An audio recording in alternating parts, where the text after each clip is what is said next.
Frankie from Flatbush rides the Brooklyn line. Got a swagger sharp like a vintage wine. Everybody knows his name from porch to stoop. Hustling dreams in every loop. In the park he struts, hits the handball wall. Echoes hear the stories when the shadows fall. Got 1,000 tales and a confident grin. On the streets of Flatbush where legends begin. Frankie from Flatbush got the city glow, lighting up the borough with his every show. He's the heart of Brooklyn, never laying low.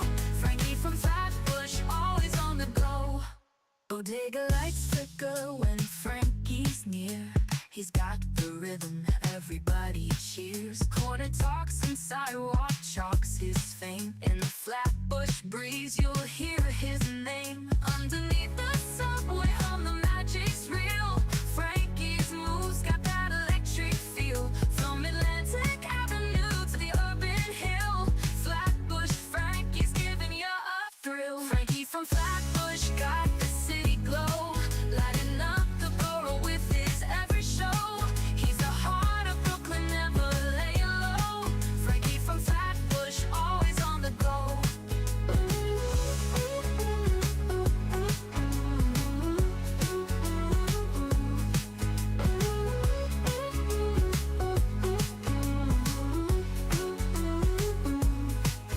Bodega lights flicker when Frankie's near, lighting up the borough with his every show. He's the heart of Brooklyn, never laying low. Frankie from Flatbush, always on the go.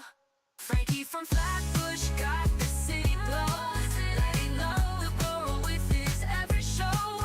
He's the heart of Brooklyn, never laying low. Frankie from Flatbush, always on the go. Always on the go. Always on the go. Always on the go.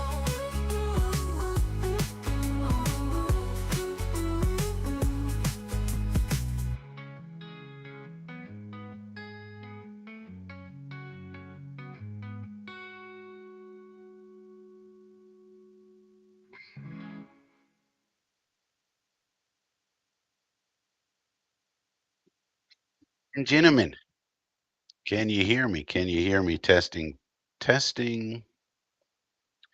Let's just check some settings while we're here. Let me know if you can hear me. Oop, that might be low. Let me know if you can hear me in the chat. That should be good. That should be good. Let me know in the chat if you can hear me. Mic test, microphone testing.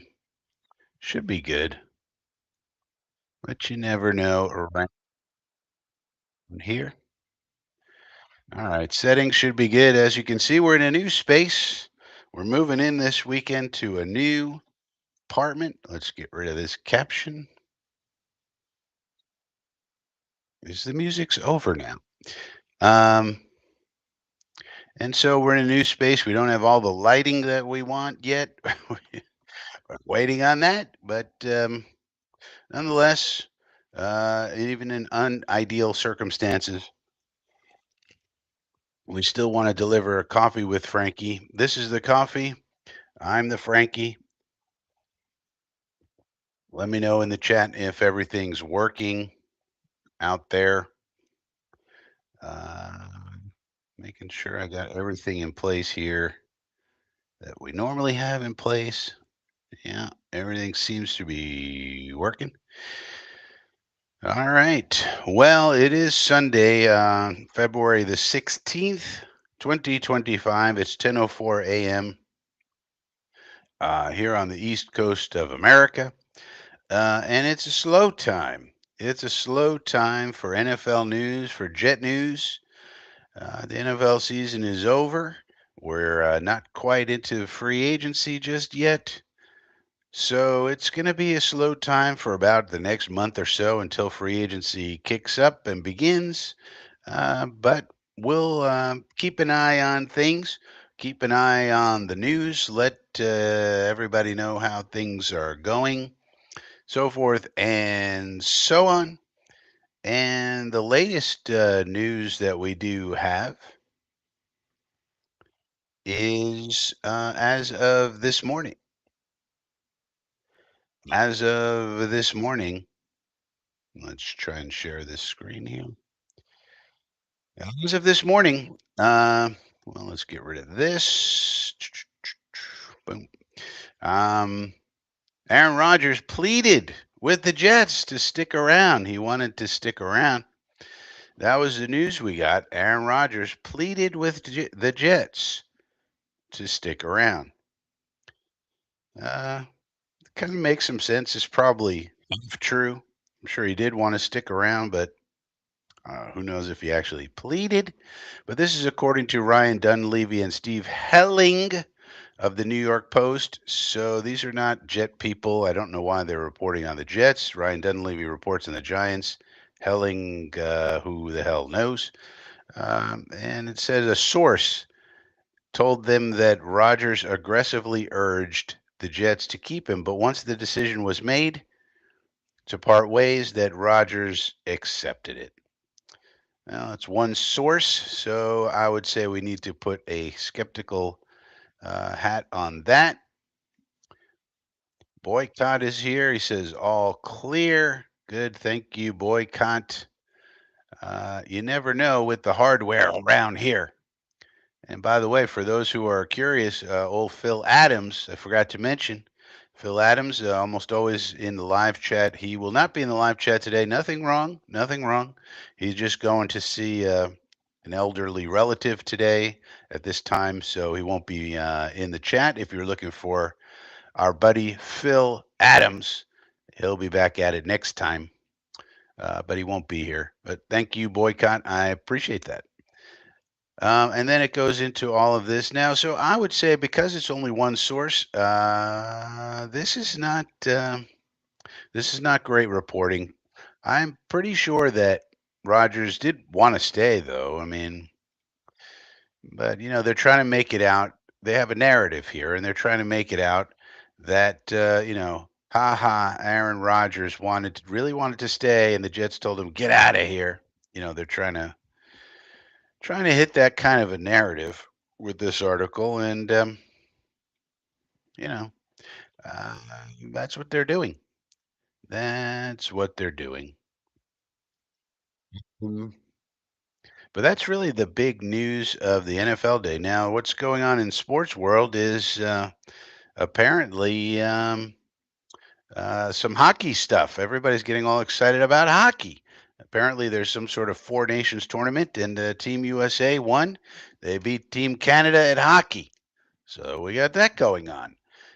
Here's another headline: Devontae Adams uh, likely to be cut. It's going to be because of cap reasons. ESPN's Rich Samini wrote about it on Sunday and said even though Adams is signed for 2 more years, he won't have to request the release. It will happen because his cap charge is prohibitive. It says here, cap charge is prohibitive. The only way to stay is to renegotiate the deal. He probably prefers to be released, and he can be a free agent and go where he wants to go. And the Jets would clear $30 million if they cut him.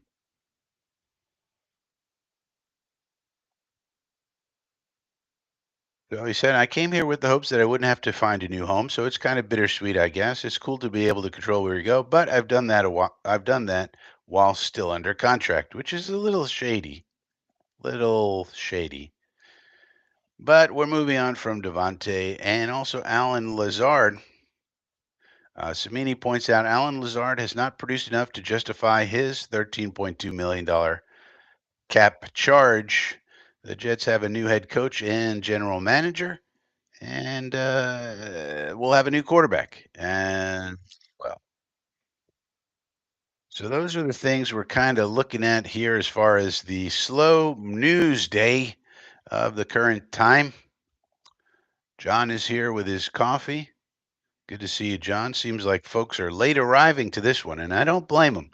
It's February the 16th, 2025. It's the NFL season is over. There's not a lot going on. There's hockey going on. People are getting excited about Team USA beating Team Canada in hockey. All right. Basketball going on, all sorts of things going on. But as we all know, the NFL is king. And when the NFL season's over, boy, people check out, especially because of the fact that the Jets right now are nothing to get too excited about until we figure out what's going on with the quarterback and everything else. So one of the things that I haven't been able to do as much as I wanted to do because I'm in the middle of a move, as I've said a bunch of times. So I haven't been able to get into it as much as I wanted to. But for the folks in the chat, folks, we're going to get into this, Brian. So this is going to be you know, uh, the ongoing discussion for the rest of the off season. But I need to ask the chat a question first. But first of all, he's according to what I know, Brian, he's not falling to 7. And we're not trading for Joe Milton because they're not giving him up. I mean, John, think about it. They got two quarterbacks now, and Milton can be a great backup. In case May doesn't develop or May gets injured, why would they give him up for a low round pick? You got to look at it from the other side of the aisle. When you these quarterbacks are valuable. They took a shot on Joe Milton. He played one great game at the end of the year. It was the last game of the year, so you got to take that with a grain of salt. But on the other hand, the Patriots are looking at it going, "Hey, we got a great insurance policy here. It costs us nothing." Now they're not giving him up, John. I mean, unless you want to give him a second round pick or something crazy, they're not going to give him up for that. Why? Why would they? These quarterbacks are very valuable. When you hit on one late, and we don't know what Joe Milton's going to be. He had one nice game at the end of the year, and he has a lot of tools, of course. But nonetheless, I mean, the Patriots, they're not going to do that. Why would they? Now, one thing I need to ask the chat, though, John, Brian, Boycott, whoever's in here, we got a few people in here. Fourth round pick, they're not doing it for a fourth round pick. You got to give them a second round pick. These guys are valuable, John. And when you might have hit on somebody that you spent, what did they spend? A sixth round pick on him? Fifth, sixth? They're not giving him up pretty much for anything unless you want to go crazy and give him something crazy. Because a good backup quarterback is worth their weight in gold, especially if you're paying him nothing, which is what they're doing. Because guys get injured all the time these days. JoJo's here. All right, so guys, listen. So I need help with this. I need to know. This is going to tell me how much research and information to put out about a certain topic, including the quarterbacks. I need to know how many of the other Jet content creators are talking about this interview here. Like, I assume you guys are in all the chats of all the content creators, right? Green Bean, Jeremy, Ryan, Matt, Jake Asman, all those people, right? Like, is anybody talking about this interview here? Um, has anybody been talking about this? Because I have a content idea about the quarterbacks, and it starts with this interview here. But I want to know if anybody else in Jet content world, because I don't have time to watch all their content, unfortunately. I have to do my own content. I have a job. I have, I'm moving, kind of busy. So unfortunately, I can't watch even the guys I really like Green Bean and Jeremy and all. I don't have time to watch all their content. So I need to know if anybody's talking about this very important interview with Sean Payton that Pat McAfee did. So let me know in the chat if you've seen them talking about that. I haven't seen anything, Brian says. Negative Ghost Rider. So nobody's talking about this? This is the most important interview that's been conducted in the last couple of years. This is amazing. Really? Nobody? Brian says, haven't seen anything on how they found Knicks. Well, negative ghostwriter, John says. So if nobody else is talking about this, then I'm gonna have to. I guess I'm gonna have to do it. Uh, right. So that because it's gonna take. In other words, this interview here is the starting point, and then from there, it's gonna take a lot of it's gonna take a lot of research and effort to put together the things he says. Yeah, but Jojo, here's the key thing. Why am I talking about this? So let's put this together, Jojo. This is Sean Payton. Who is our general manager and where did he come from? Mhm. We all know this is AG's team, but when it comes to the quarterback, I think he might lean a little bit more on Muji than for other positions, say. Why is that? Well, Muji, where was he? He was in Denver. And he was in Denver for a long time, and he saw the whole progression of quarterbacks from Peyton Manning. Great. They acquired Peyton Manning. They went to the Super Bowl, a lot of success, all that, won the Super Bowl. But then after that, after Peyton Manning retired, they had a lot of misses. They had Paxton Lynch and Drew Lock and Joe Flacco and who knows, and Russell Wilson and all this stuff, right? And so they were floundering around with the quarterback position until what? Until Sean Payton showed up. And when Sean Payton showed up, it changed the way they looked at these quarterbacks. And guess what? They hit on one with Bo Nix. So that's the whole point. Is I think that Muji's going to lean on this formula that's outlined in this interview here. That's why it's important. He outlines the formula that I think Muji and now the Jets are going to use in evaluating these guys. So the content would be I start with this interview, where Peyton explains it. Then you got to take what he explains and put it into a format and then go and do the analysis like he's talking about here. So it's not easy to do. But this is the start because Sean Payton's the one who tells you how they looked at it and how they arrived at like Bo Nix is the one considering where they were picking in the draft because they didn't have the first pick. They had they had a middle of the first round pick and they hit on Bo Nix. And I think Peyton reveals exactly how to do it in the modern day. And I think because Muji's our GM, we're going to lean on this. So I think this is kind of the secret sauce for how we're going to evaluate the quarterbacks. And then once you get the formula down and put it into a database or what have you, then you have to look at all the quarterbacks and compare. And then whoever comes out on top, that's who you pursue. So, all right. Well, being that nobody else is talking about this, I guess I'll have to do. It's kind of annoying because it seems like this is the thing to do. I would trust Sean Payton, and when you listen to that interview, by the way, it all makes sense. What he's talking about it makes perfect sense, and then you throw on top of it, it's Sean Payton.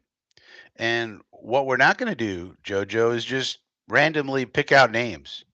You know, like that's the worst thing to do. Now, Will Howard could come out on top, but you need some sort of a system of evaluation. You need a way to evaluate these guys. Some people are going to say Jalen Milrow. Some people are going to say Will Howard. But what are you basing it on?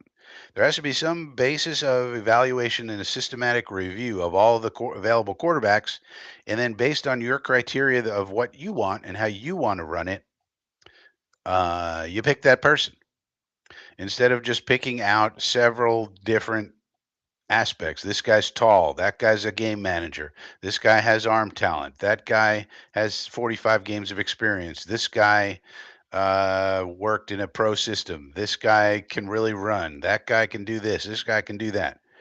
Um, no, we need a better system.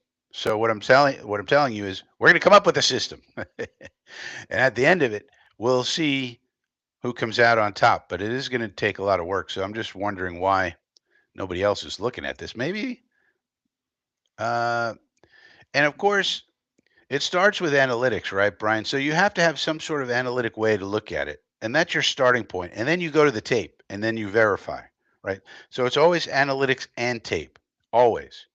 But you start out with analytics and the analytics can filter out guys, for example. So If certain guys don't meet certain criteria that you're looking for, then you're not going to spend a lot of time watching their tape. They're just not. You've already said they don't meet our criteria, whatever those criteria are. And you could always be wrong about your criteria, but in theory, you need a system that you believe in, and that's why we're going with Sean Payton because he has a connection to Muji, and he's Sean Payton, Sean freaking Payton. Also has a connection to Glenn. So I think if Muji comes to the Jets and says, "Well, we're just going to use the Sean Payton method of evaluating quarterbacks," I think Aaron Glenn will be on board with that because he also has a connection to Sean Payton, of course, from New Orleans, and Payton gave him the glowing reviews as well. A lot of people did. So that's what we're going to do. It's going to start with analytics, then we go to the tape, and the analytics will filter out some guys, and then the tape will filter out some guys, and then we'll land on the one that we should probably go after. Now, all that being said, it could be, you may not be, you may fall in love with Cam Ward, say, but you can't get him because, the Titans are going to take him or what have you. Or if you want him, you got to trade all the way up to one, which, whether they want to do that or not, I don't know. Or Sanders or whoever it may be.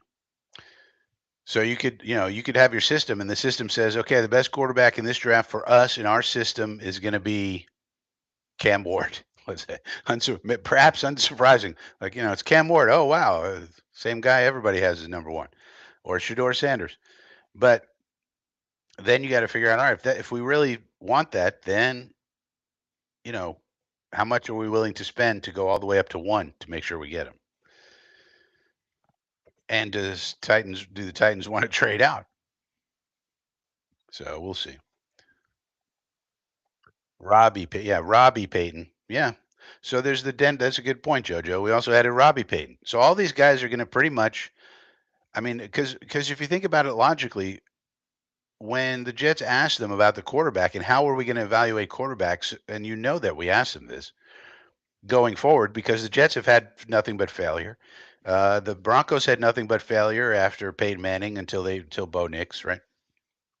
So whether it was Muji or Peyton, Glenn, even how would you evaluate the quarterback to make sure we get one? Because obviously you need one. And I'm pretty sure that they said in their interviews, well, why don't we just use the Sean Payton methodology, right? It would make sense. And think about it from an interview perspective. It's a great story, right? We did it a couple of different ways in Denver and it never worked out. We got veterans, we got Joe Flacco, we got Russell Wilson. It didn't work out. We had lots and lots of failure from Peyton Manning on. So when Sean Payton came in, he had a different methodology than we were using, and so that worked out with Bo Nix. Therefore, we should use that, and that's a good. If you think about it, if you were interviewing for the job, right? Let's say you were Darren Muji, you would use that as an example of a selling point to sell to Woody and everybody. I know how to evaluate the quarterback position now because I learned from Sean Payton. That would be a talking point you would use because they might say, "Wait a minute, Darren, you." What about Paxton Lynch? And what about Drew Lock? And what about Joe Flacco? And what about Russell Wilson and that whole debacle? What happened? Right? So you'd have to have an answer to that question. And the answer to that question would be, well, those other guys didn't work out. We didn't, the system we were using wasn't correct. But then when Sean Payton came around, he basically gave us the formula, and now that's the one I'm going to use here. And now I know the formula. So I've learned from my mistakes. I've now changed. We've now changed the methodology, right? And now I'm going to get it right on quarterback. That's what you would say if you were interviewing and your name was Darren Mucci, and the Jets would be like, "Yeah, okay, come on board, come on board," right? So that's another reason why I think this is the most important aspect of what's going to happen going forward. If you understand what the methodology is, because remember, what's old Frankie's value in this whole thing? All the other Jet content creators will interview different people. That could be valuable. They're going to give you their predictions, and maybe they're humorous, or maybe they give you the history of the Jets, like Green Bean, right? For me, I've always been able to figure out what's going to happen with the Jets, not what I would do per se or what they should do, but what they will do. And so now I think I've found out, I think I've figured out the way we're going to move forward with this quarterback situation. But it's going to require a lot of work. I mean, it's one thing to know the methodology. Now you got to plug in all the stuff, all their stats, all the things that Peyton talks about here. Does he have this? Does he have that? Yes, no. You know. Um, so so I think we'll be able to predict how it's going to go. Now, I also have an off season. I have a draft. Frankie data. Yeah. Well, it's all data, right, Brian? I would definitely trust Peyton's opinions on quarterbacks. Well, it's not his opinions. It's his system. See, that's the thing. It's like it's much better to have a system, and then you watch the tape. You get the data. You have a system. You get the data, and then you watch the tape, and you combine all of that.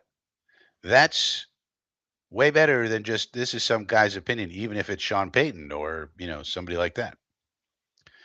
Harlan Abraham is here. Good to see you, Harlan.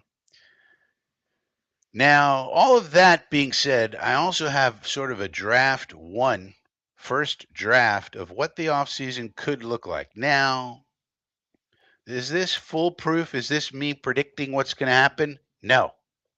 But I think we could go over right now um, of a version, draft one. I haven't had time to go into the nitty gritty just yet and figure out everything. Um, or think deeply about everything. So this would be just a first draft of what our off season could actually look like. Does that sound like a good exercise to do? A lot of people are kind of checked out about the Jets right now. They had the most disappointing season in a long time this year. We told Aaron Rodgers to get out of here, and a lot of people are not having it. NYJ Mike is down bad. If you're familiar with NYJ Matt and NYJ Mike, they're both down pretty bad by their own admission about this team and where we're going and what's going to happen. Um, so it might be um, maybe not on the top of everybody's mind as to what the off season could actually look like. And as we get closer to free agency, of course, things will change. But right now, people are pretty down.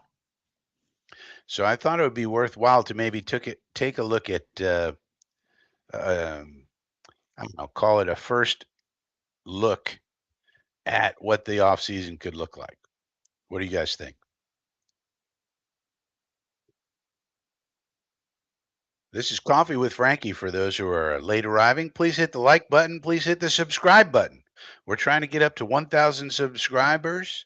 Um, and we're very far away from that.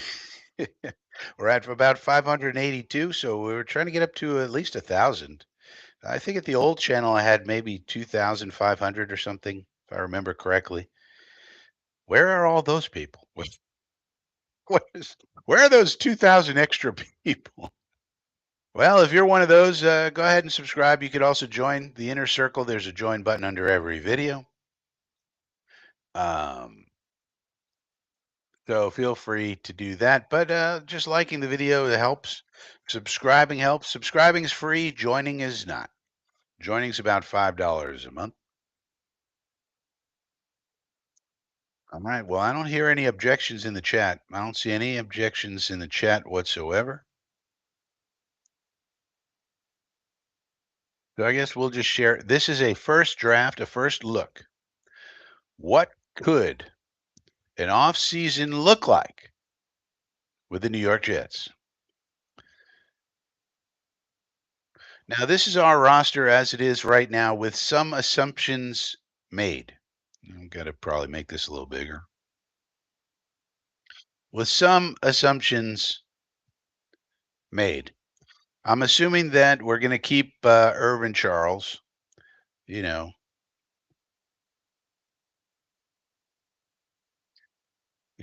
Brian, this is yeah. I mean, this is the dilemma or the I don't know what you want to call it. The issue for content creators, especially small content creators. There's so much content out there. There's so many Jet content creators, right? Like how many how many Jet YouTubers are there's thousands and thousands and they all have similar content. And then, when you do unique stuff, then people don't watch it, Brian. It's crazy. How much unique stuff do I do? And nobody watches it. I did a documentary on the media. No one cared, Brian. People were like, this isn't about Quinn Williams. What's going on here?" So it's a weird thing, Brian. I got to tell you, it's a weird thing. You need to be unique enough that people want to subscribe and like and all that, but you can't be so unique that nobody wants to watch it. Like it's like a weird line. And then you got to think about your titles and your thumbnails. We don't want to get into a discussion about all that. But this is the current Jet roster right now. Let's get back to this. They will, yeah. Let's hope so, Jojo. Let's hope they come back at some point. uh, but this is the roster as it is right now. Did you know that we have a guy named Pokey Wilson on the roster? Well, we do. Did you know we have Aesop Winston on the roster? Well, we do. Well, we do. Now I'm making some assumptions. Anybody in yellow is an assumption that like Irvin Charles is a an exclusive rights free agent. I'm assuming we're just going to sign him back. I don't see any reason why not. He's a key special teamer. He's a backup wide receiver. I don't see any reason why he shouldn't be back. But if you look at this, we got a problem at right tackle. I mean,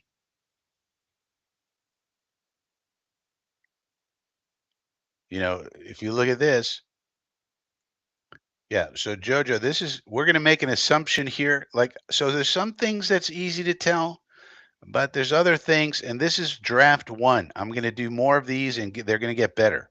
But this is just an initial stab, and of course, we're going to get some Detroit players, which I didn't really account for in this one. We're going to get some Denver players, which I didn't account for in this one. Just because of where Glenn and Muji come from. But you look here, we got a problem at right tackle. These You do not want to go into the season with these people at right tackle. We got a problem at tight end. Obviously, quarterback, as everybody knows. Um, Now, for the defense, we're a little light on edges. We need defensive tackle very badly. Um, Now, I make an assumption that we're going to sign Sherwood because I don't see any reason we're not. And Tony Adams is a restricted free agent, so I assume he's going to be back. But you can see we're a little short on corners. Safety is a problem. So with all these problems, how are we going to fix them? Let's go to this and this. Yeah. So we're getting to that, Brian. Where do you think we're going? So now we got to know how much money we have, as Brian says here. Well, we got to know how much money we got. So we're going to take a look at how much money that we do have.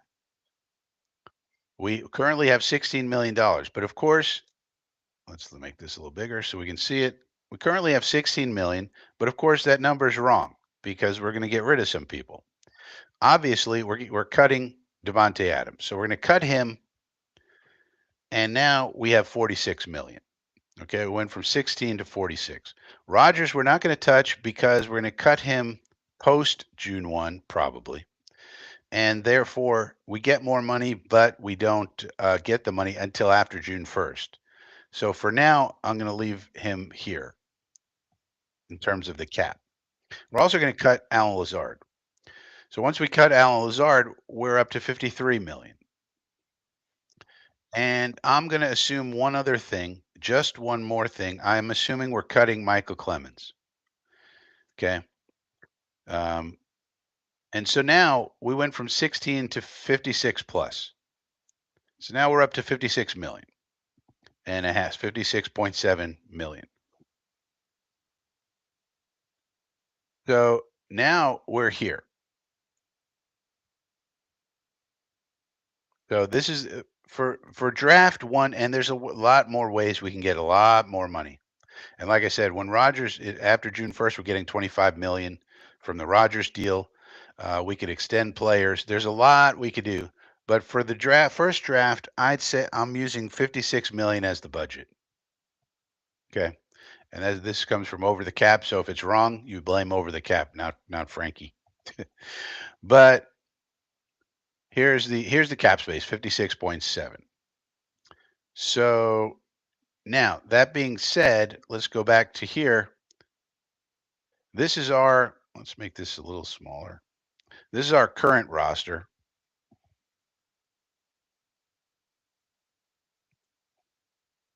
Mm. With some assumptions. I'm assuming that we signed Jamie Sherwood. I'm assuming we sign Tony Adams. He's a restricted free agent, and I'm assuming Irv Charles comes back as an exclusive rights free agent. Now let's look at free agency and the draft. What could that possibly look like? I'm a little over budget here, but like I said, we can get back to. Now I'm going to make an assumption here about Justin Fields. For this exercise, I'm assuming we're signing Justin Fields. That's far from certain. We don't know what the Moodster and Glenn are going to do at quarterback just yet. But for this one, I put in Justin Fields. Now we're going to need two wide receivers to obviously replace Lazard and Adams. So I went for Demarcus Robinson, De'Ami Brown. Now what this shows you is what age they are, what their PFF grade was last year, what Spotrac says that, or Spotrac, what they're going to get in free agency. This is a Spotrac estimate. And then how many years the AAV and then the total. So I'm saying we're signing Demarcus Robinson. He's the speedster, the go ball threat. Then De'Ami Brown, young guy that we're hoping can take off with us. Hasn't had a lot of success as much as you might have thought coming out of college. Then at tight end, we're signing Tyler Conklin back to be the pass catcher. Spotrac says he's getting 9 million. Then we're getting Mo Alley Cox to be the blocker that we need at tight end, which is probably my biggest pet peeve over these years. We haven't had a tight end to um, to block somebody. We've had tight ends, but they can't block. We're resigning Morgan Moses to as the backup tackle, and then at safety we're signing Jeremy Chin. That's one of the big signings. Only 26 years old. PFF had him at a 69.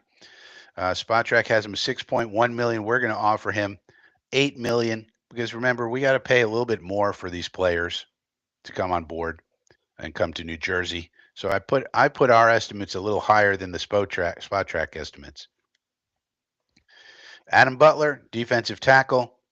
Okay, not going to cost much. The other big signing is Javon Hargrave. We're gonna um, bet that Javon Hargrave can get back to his old self, even though he's a little old. So that's a risky signing, but somebody I think we need in the middle.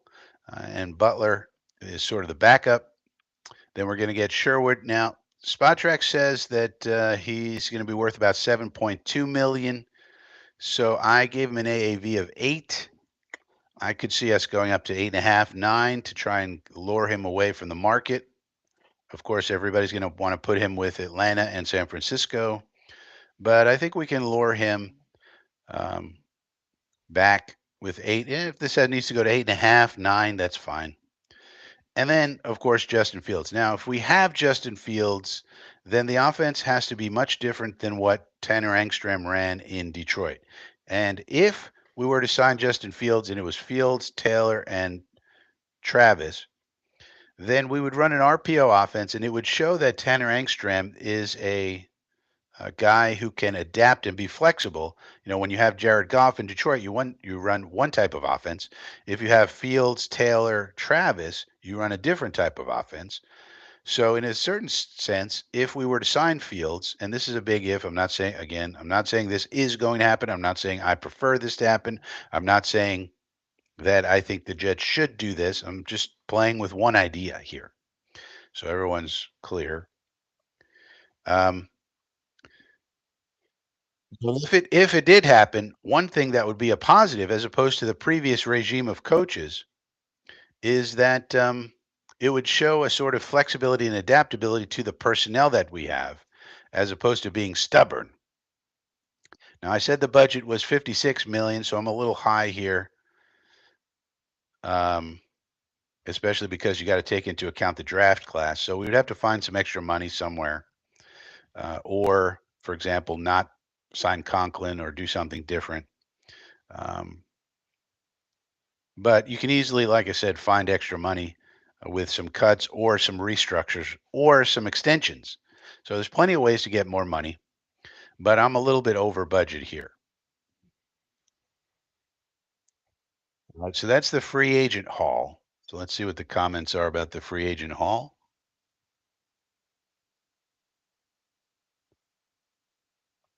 The Lions and Broncos do have a decent amount of, yeah, exactly. So Derek Barnes is someone I could consider here, especially if we lose out on Sherwood, for example.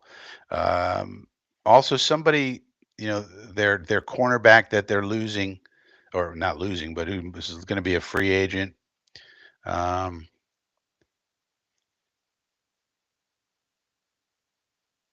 Justin Simmons, I'm not sure, but I went with Jeremy Chin because he's 26 years old, Joe. So I like his profile.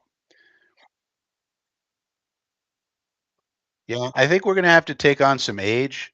So in as far as tight ends go, I'm not concerned about a run blocking tight end, Harlan.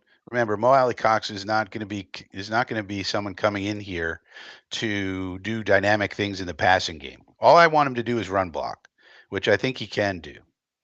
Um, and uh, Hargrave and Butler. Yeah, I was concerned about that too, Harlan. To be honest, I was like, but it's hard to find young defensive tackles. Now we still have the draft. Don't forget. Yeah, we're gonna hope all these people want to play for the Jets and want to play for Glenn and all that stuff. That's why we got to overpay. I put everybody over pretty much that what they're supposed to get. Now I didn't put them a lot over, um, but we'll see. Now Goldstein says, "What about the DTs?" Well, we got two right here, Butler and Hargrave. Now, admittedly, they're both on the older side. Now Hargrave was also injured last year, but in 23 he was excellent because he only played like 3 games last year for San Francisco. So it's a risk. I mean, it's a risk, but that's the kind. I mean, sometimes you got to take that risk. The young stud free agents probably don't want to come here. Like Chin, maybe you got to I'm overpaying him by what 25% or so, but maybe that's not enough. you know, we don't know. But this is just one plan. Like I said, it's a draft one, not like the NFL draft, but you know, it's just some ideas of what the roster could look like. Now, that being the case, if with the because free agency comes first, you got to do free agency, and then you got to do the draft. 1 year deals, yeah, yeah, I know, right? Doesn't seem like he should be that old, right, John? But now with these people in place, I did a mock draft, and this is how the mock draft turned out over here.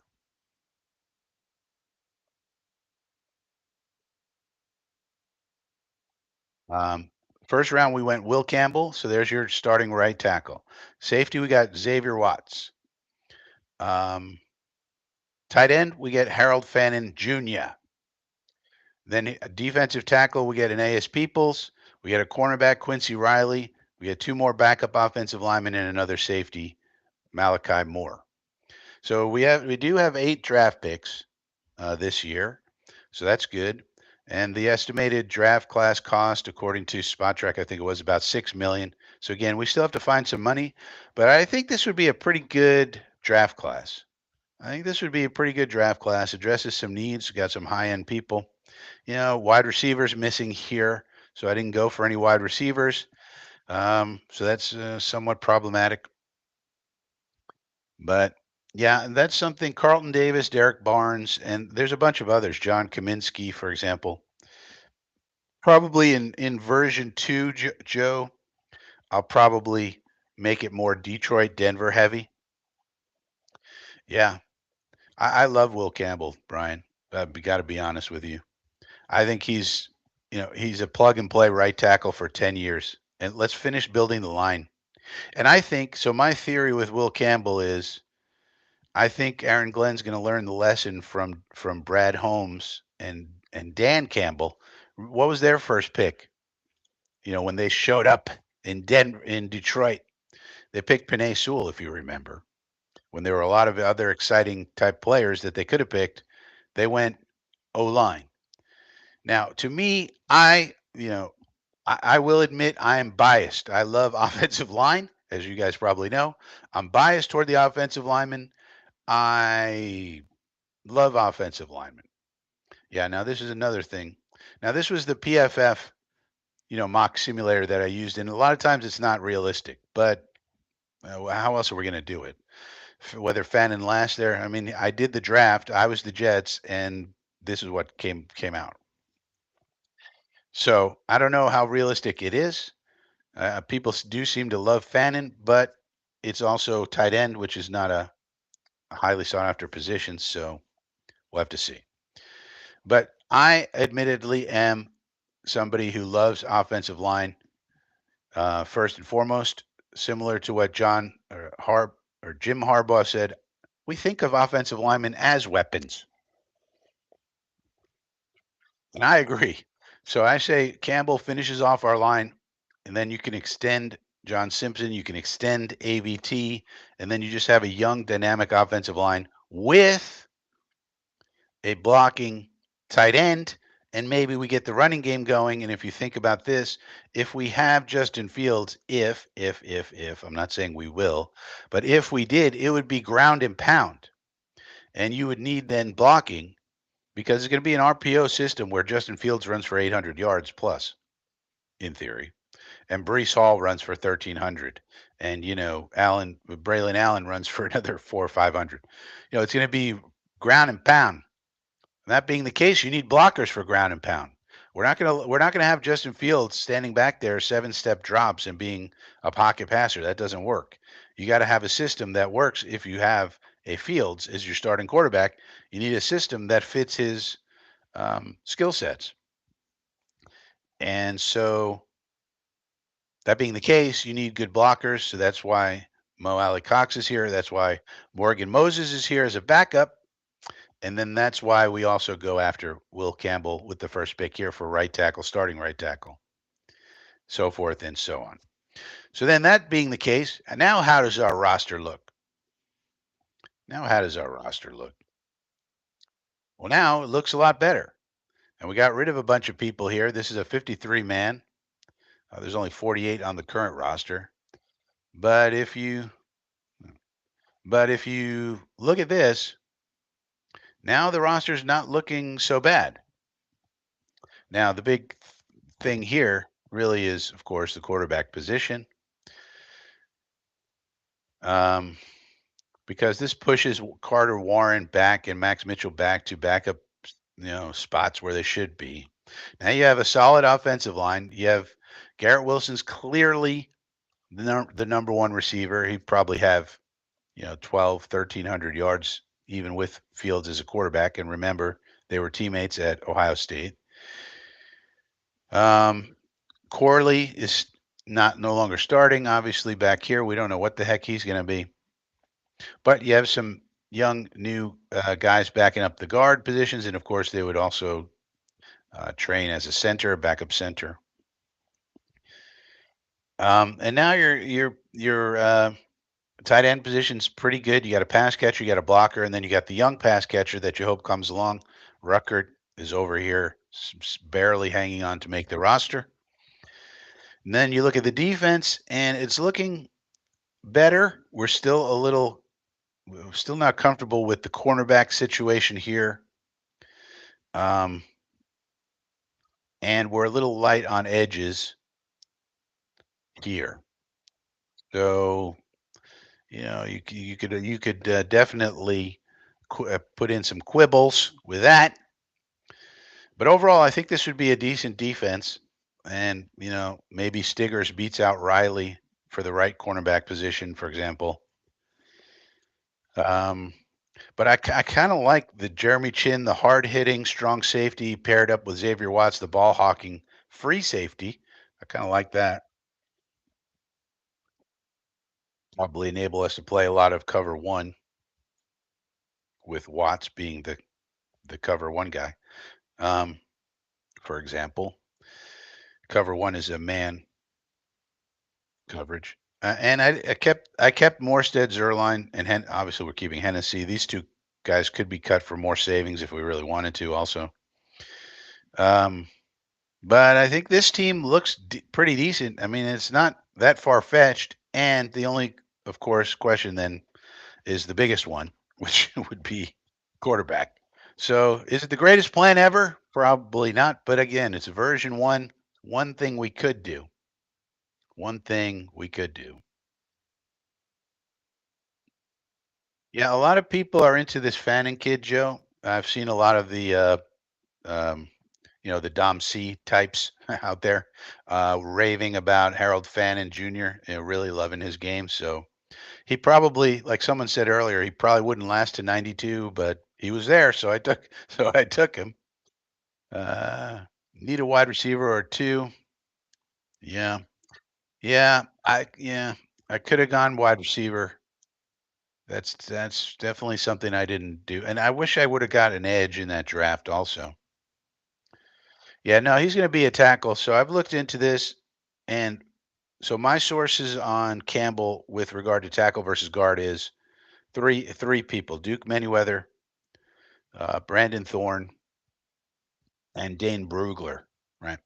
So I don't really care when it comes to offensive line. I really don't care what anybody else has to say except those three people. And they all say that he's tackle one in this class, tackle one, and he's going to stick at tackle. So that's what I'm going on now. Um, are those three people always right 100% of the time? No. Could they be wrong? Yes. But that's my information. What I'm going on. And the reason people are saying that is because of his arm length. But so I would not have chosen him if he's going to be a guard. I would not have chosen him at the seventh round, the seventh pick overall, if he's going to be a guard. Only if he's going to be a tackle. But again, so that's why I looked into it, and I went to the people I trust: Manyweather, Brandon Thorne, and Dane Brugler. So I wouldn't say everyone. So that's another thing to keep in mind too when it comes to all of this stuff is you got to have your guru filters on. When it comes to offensive line, those are the three people I trust. When it comes to other types of things, you might have other gurus that you trust. You got to be careful with who you get your information from.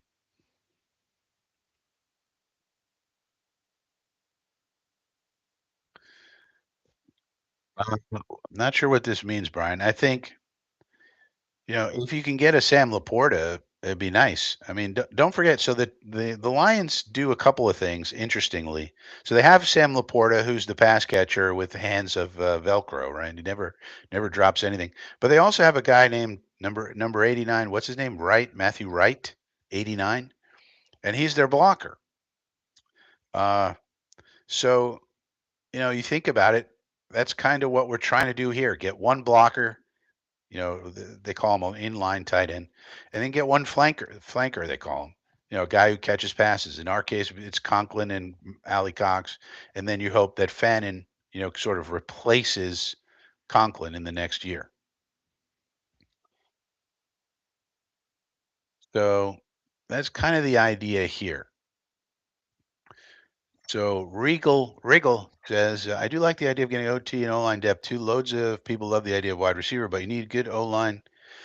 Yeah, absolutely. And we've seen that over the years, right? You almost can never have too much, too much depth there. and it's not sexy, and it's not, people don't like it because they can't draft offensive linemen for their fantasy football teams. But it's the foundation of the offense, and also most importantly, it's the way that the Detroit Lions did it. So I think Aaron Glenn's going to look at it and go, "How do we build this team?" Well, how did the Lions build their team?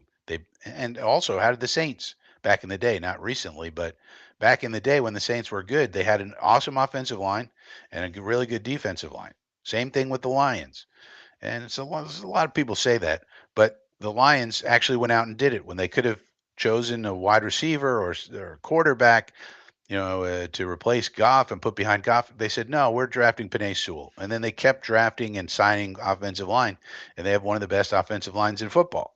And I think Glenn's going to look at that and say, let's get the foundation in place. Once that's in place, then you can start playing around. And, if De'Ami Brown and Demarcus Robinson start stinking it up, well, you can acquire a guy midseason. You can make a trade. You can,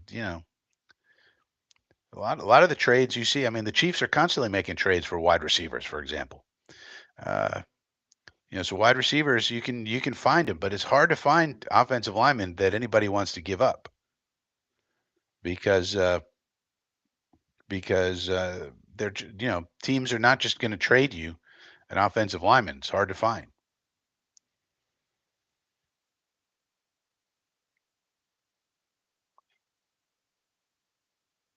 Okay. Well, no, yeah. So Joe, that's the other thing. So when I was thinking about this, it's like, all right, how do we handle the quarterback position? Because if you need a quarterback in the draft, it changes everything, right? So in this scenario, and it's again, I want to stress this is one scenario. It's not the scenario. It's not what I would do. It's just one scenario of many possible ones, and we don't know how the crew is going to deal with quarterback position just yet. Other than it's not going to be Rodgers, right? So in this scenario, we signed Fields, and our three, and we're happy with Fields, Taylor, Travis. So therefore, if that's the way it is, then I didn't need to address quarterback in the draft, right? And so there's so many things that just you know uh, flow from your decision on starting quarterback. And in this scenario, also, it assumes Fields beats out Taylor in training camp. If we sign Fields, I think it'll be a situation where we tell him he has to compete, but he has to compete to beat Tyrod and Travis. And in his mind, he probably thinks, yeah, I can beat those guys. Um, and he probably would. Um, Given that we're going to run a type of offense, and you have to sell Fields again if we went down this road. If he becomes a free agent, I mean, the Steelers might sign him. We don't know, sign him back. But if he becomes a free agent, and he's out there and you're talking to him, he's going to have suitors, and so you'd have to say, yeah, we're going to run. This is what we're going to run if you're our quarterback, and it's going to perfectly suit your skill sets, and it's going to allow you to make a lot of money, right? And so, uh, but that's part of why he would want to come here also. And we're pairing you with Garrett Wilson, your buddy from Ohio State, and here's what we're going to do in the draft. We're going to get an offensive. We're going to put together the final piece of the offensive line. We're going to get Mo Alley Cox to block block people from the tight end position, right? So there's going to be plenty of blocking, right? Because Fields, one of his issues has been taking too many sacks, as we all know, which is part on him and part on the O line, of course, of Chicago, et cetera. Um, but that's why you have to look at the whole picture. And so one thing I want to just stress too is like this may not be how it plays out, and as I keep saying, it's only a first version, but this is the way you have to think about the off season in totality. Like, and free agency comes first, so this has to come first, right? So it may not be these guys, but when we're talking about the draft or we're talking about free agency or we're talking about whatever, you have to have a complete and total plan. And then the plan has to be started out with the quarterback. And then you kind of go from there. And then you can think about how all this is going to come together. So that's one of the things I don't like about all the draft nicks right now. Other than the first round, it's really hard to think about the draft when you don't know what the composition of your team is. I mean, what if we miss out on these two? What if we can't sign any wide receivers, or we have to sign Braxton Berrios, or somebody very minor? What if Conk doesn't want to come back? What et cetera, et cetera. Uh, what if we lose Sherwood, which is possible because maybe he goes to San Francisco or Atlanta? Um, then you got to shift. then you got to figure it out. And if we lose Sherwood, I would say Derek Barnes becomes a priority and probably someone. And then we could sign Carlton Davis, right? So we might want to allocate some money. So maybe instead of the defensive tackles, we go, this is a big gaping hole here. We need Carlton Davis in the worst way. So we're willing to spend 15. I didn't look at his spot track thing on him because we're a fifth round guy and Quantez Stiggers. No, that's not going to work. Glenn may say. So, but you do have to look at the holistic picture, and that's what I'm trying to do here. Jojo says Watts, yeah, he's a ball hawking safety, so it's something we haven't had. It allows us to play cover one. So I like that. I think we're going to play a lot of cover one, Jojo. I feel it. I'm feeling it in my bones, Jojo. It's going to be a cover one blitzarama. Rick says, I really like grabbing good OT at 7. I think this O line needs a lot of attention. Well, it doesn't need a lot of attention. What it needs is a right tackle, which we accomplished with Campbell, and it needs some backups. I mean, look what I did. I got us some backups, you know? So, and we signed Morgan Moses to be the swing tackle. Tyler Cooper and Miles Frazier are your backup interior linemen. And then probably one of these might get cut. Mitchell, Carter, they've been disappointing, obviously. Uh, they could get cut or they could stick around and develop with a new offensive line coach, but who knows? So I wouldn't say it needs a lot of work. These guys, of course, got to stay healthy, just like any O line.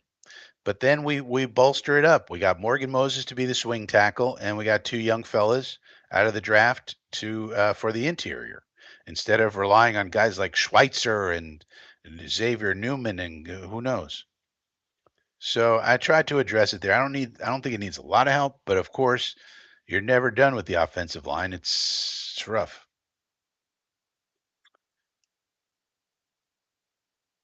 Man, I'm not worried about the schedule, Joe. First of all, Cleveland's not any good. Dallas isn't great. Tampa is sort of meh. I mean, yeah, we're going to lose to Baltimore, but everybody loses to Baltimore. Cincinnati, mm, we don't even know what these teams are yet, Joe. Is the Cincinnati going to have T Higgins or not? There's a lot of people they could lose, and if they do have T Higgins, there's a lot of people on defense they could lose. Well, are they going to have Trey Hendrickson or not? He's basically their whole defense. If they lose him, they're not the same. So we got to see. Yeah, and this is a good point. I mean, now if you want to advocate for Justin Fields, one of the things you could do, let's just one thing I want to take a look. Now, Fields, if you advocate for someone for a quarterback, you can make a lot of points. Like you can always say it's the play callers, it's the offensive line, it's the scheme, this, that. There's always a lot of things, but nonetheless, if you actually look at Justin Fields' career, it's kind of interesting that, if you wanted to make a case, I mean, he has gotten better year over year. If you think about it, his completion percentage has increased every year. His TD percentage, all right, that's varied a bit. Interception percentage going down. 2.4 is close to acceptable. 0.6 is excellent. Now, his last year in Pittsburgh here, it's only 6 games, really. 6 games started, then he came in 4 other ones. But So this is a limited sample size. So you could say, well, wait a minute, limited sample size. But look at his touchdown to interception ratios. First year, no good. Second year, got better. Third year, got better. Fourth year, good. 5-1. Excellent. Um, and then, you want to look at his QBR, his passer rating. That's increased every single year. His QBR hasn't increased every year. This year has been bolstered by the running. But look at his Anya, average net yards per attempt. First 2 years, no good. And then now he's getting better. It's still not up where you want it to be. You want it to be above 6, but it's getting close. So if you want to advocate for it, you say, well, he's only 25 or going to be 26, and he seems to be getting better. And on top of that, we already know he's an elite runner. So this is just his passing stats, which um, are his Achilles heel, you could say. And then when you factor in his rushing, his rushing is elite. He had 1 year, which was the second highest rushing total for a quarterback in NFL history, 1,143 yards and 657. So he's an elite rusher.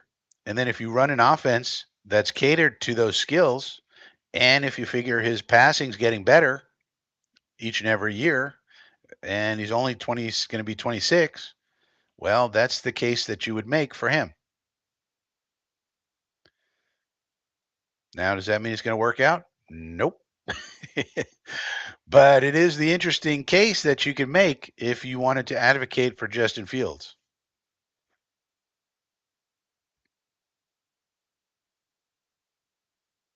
Don says, I want a high draft pick in 2026. Here's the problem. You're gonna withstand yet another year of losing. I mean, the fans are gonna go nuts, John. We're gonna have another year where we win 3 games. You might lose 75% of the fan base, John. They might be gone forever. You're gonna really risk it? Uh, I think if we want to get high up in the draft, we're gonna have to trade for it.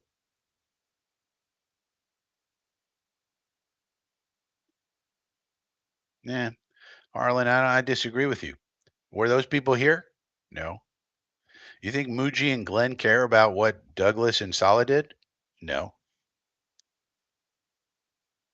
I don't think so. If they want Fields, they'll go get him. I don't know if they want him, but if they do, they're not going to be hamstrung by crap like that. Yeah, safety linebacker that high. There you go. Joe Mike says Cooper Rush played pretty well. Cooper Rush is not really the answer, I don't think. McKee, no.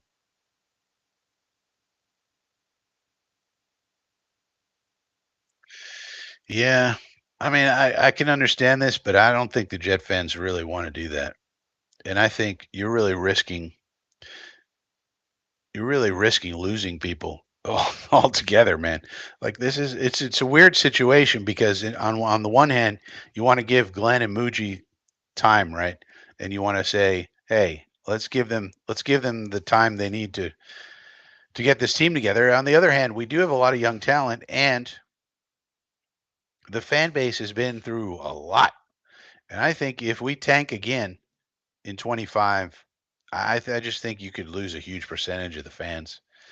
So it's a tough spot for them to be in, which um, is kind of interesting in that they took the job, right? They took the job knowing what situation they're in. So it'll be really interesting to see what their plan is. But that was just one plan. Again, I'm not advocating for Justin Fields. I am just saying that's one way you could go. Um, but more importantly is the system that you use for evaluation. I'm going to put this up here.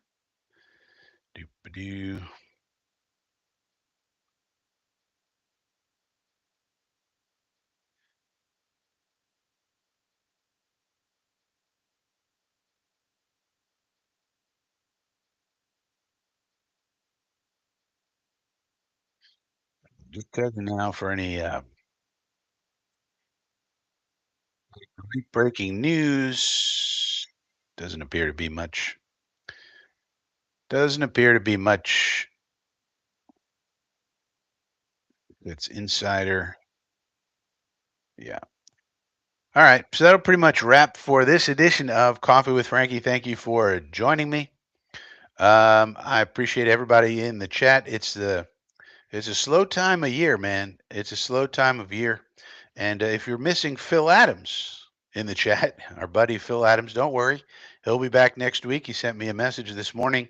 He'll be on a leave of absence from the Frankie show for today, but he'll be back next week. Don't worry. Don't worry. He's just visiting an elderly relative, so no worries with Phil Adams, but he'll be back next week. Uh, Probably the only person who would send me a message telling me he's going to miss the show. What a guy. What a guy that Phil Adams is. Uh, but we'll see you next week. I'm not sure about content this week. We'll see what I'm able to put up. I got to finish with this moving situation and get some lighting in here and all sorts of other things. But otherwise, we'll see you next week for sure. Coffee with Frankie on Sunday, 10 a.m. And until then,